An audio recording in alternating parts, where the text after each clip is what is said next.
अगर मैं आपसे ये पूछूं कि क्या आपकी काली है जुबान, तो फिर आपका इसके ऊपर क्या रिएक्शन होगा, आपकी क्या थॉट होगी, आपने कमेंट सेक्शन के अंदर ज़रूर बताना है। अस्सलाम वालेकुम ख़वातीन और हज़रात, उम्मीद है कि सब खैरियत से होंगे। तो भाई पहले ये वीडियो देखें, उसके बाद फिर बात करते हैं। पेशावर पसंद, एंड में कराची पसंद। क्यों? वो मेरी मर्जी। ये मर्जी क्यों? बस आई फील लाइक कि वो कभी भी परफॉर्म नहीं करते हैं। कभी परफॉर्म नहीं करते। आपके हस्बैंड भी कराची से हैं, वो भी कभी परफॉर्म नहीं करते।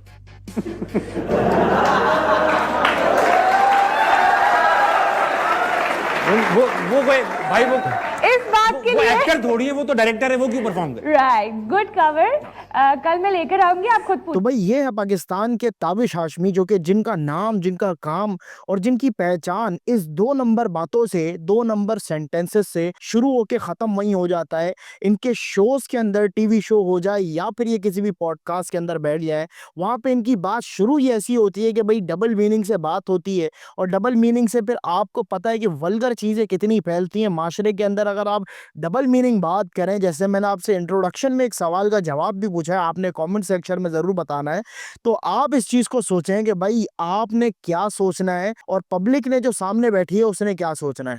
मसला ये है कि भाई पाकिस्तान के अंदर जो है ना, कोई भी कंटेंट क्रिएटर या कोई भी ऐसा बंदा जो कि 2 नंबर बात करता हो, उसको उठा के पाकिस्तान के टेलीविज़न के ऊपर, पाकिस्तान के मीडिया के ऊपर बैठा दिया जाता है, ताकि उसके 2 नंबर सवालात से लोगों को एंटरटेनमेंट मिले, और ये एक एंटरटेनमेंट का बाइस बन रहा है। भाई पाकिस्तान के अंदर मैं समझता हूँ कि पाकिस्तान के अंदर आज तक कपिल शर्मा जैसा शो कोई आया नहीं है। और अगर आप बात करें इन जैसे टीवी शोज के बारे में, जैसे हस्ता है मना के नाम से, इन जैसे टीवी शोज जो है ना, आपके मुल्क की बदनामी, आपका नाम खराब, आपकी जिंदगी और आपकी आने वाली नस्लें बर्बाद कर देते हैं। कैसे करते हैं मैं आपको बताता हूँ। भाई देखिए, मैंने जो है ना सवाल आपसे जो पूछा, इस सवाल के अंदर गंदगी भी है, लेकिन इसके अंदर अच्छाइयत भी है। आपकी एक पॉजिटिव थिंकिंग है, एक नेगेटिव थिंकिंग है। जब आप ये 2 किस्म का सवाल पूछते हो ना, जब ऐसे सवालात पूछते हो, तब आप पब्लिक को मजबूर करते हो इस बात को सोचने में, क्या ये बात सही मायने में ली जा सकती है या फिर इसको गलत मायने भी लिया जा सकता है।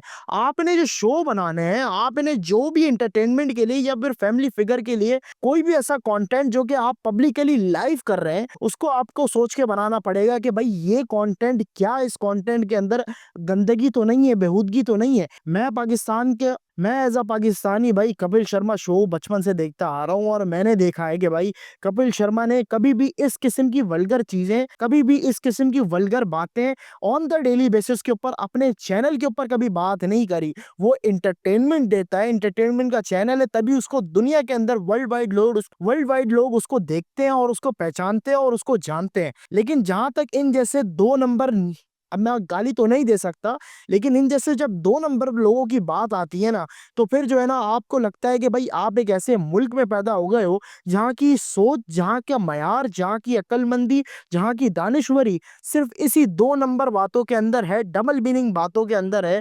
और फिर जो है ना आप इसी के आदी होने लग जाते हो डे बाय डे, और दुनिया आपको 2 नंबर कहती है, डबल सोच रखने वाला कहती है, और दुनिया कभी भी आपकी इज्जत नहीं करती। और अनफॉर्चुनेटली जब दुनिया इज्जत नहीं करती, तो फिर आपको अपनी इज्जत कराने की कोई शौक भी पैदा नहीं होता। तभी तो 70 सालों से पाकिस्तान का हर यूथ जो कि यूथ बनता है, वो बुढ़ा हो जाता है, लेकिन उसके अंदर जो सुधार है वो कभी पैदा नहीं होता, और अनफॉर्चुनेटली आने वाली नस्लों के अंदर भी पैदा नहीं होगा, अगर इन जैसे टीवी शोज खुलेआम चलते रहे और खुलेआम इन जैसी बगैरती फैलाते रहे कि भाई ये लेडीजों को बैठा के डबल मीनिंग बातें कर रहा है। इसकी सेंस ऑफ ह्यूमर चेक करें कि भाई एक सामने खवातीन खड़ी हुई है और उसके सामने ये बात कर रहा है कि भाई आपके शौहर की, मैं नहीं कहना चाहता, आगे बात नहीं समझाना चाहता आपको ज्यादा, लेकिन आपको इस चीज से बचना है, अपनी आने वाली नस्लों को बचाना है, तो इनके खिलाफ आवाज उठानी पड़ेगी। मैंने एक मुहिम शुरू करी है कि भाई जितने भी ऐसे वल्गर चैनल्स पाकिस्तान के अंदर चल रहे हैं, उनके खिलाफ बात करना, उनके खिलाफ उनको एक्सपोज करना, और उनको बताना कि भाई आप अगर कंटेंट बना रहे हैं तो अपने तो अपने हुदूद के अंदर, अपने माशरे की हुदूद के साथ चलते हुए आपने वो कंटेंट बनाना है। लेकिन अनफॉर्चुनेटली अगर आप ऐसे कंटेंट बनाते रहेंगे तो हम ना आपकी सुनेंगे, ना आपकी सुनने देंगे और ना लोगों तक आपकी रसाई पहुंचने देंगे।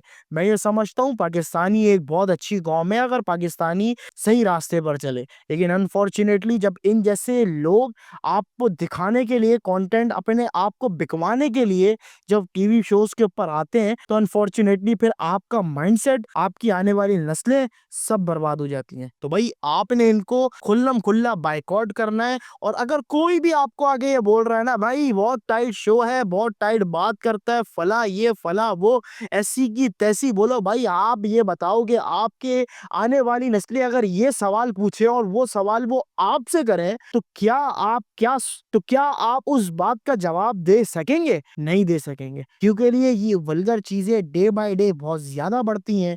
आज इधर डबल मीनिंग बातें चल रही हैं।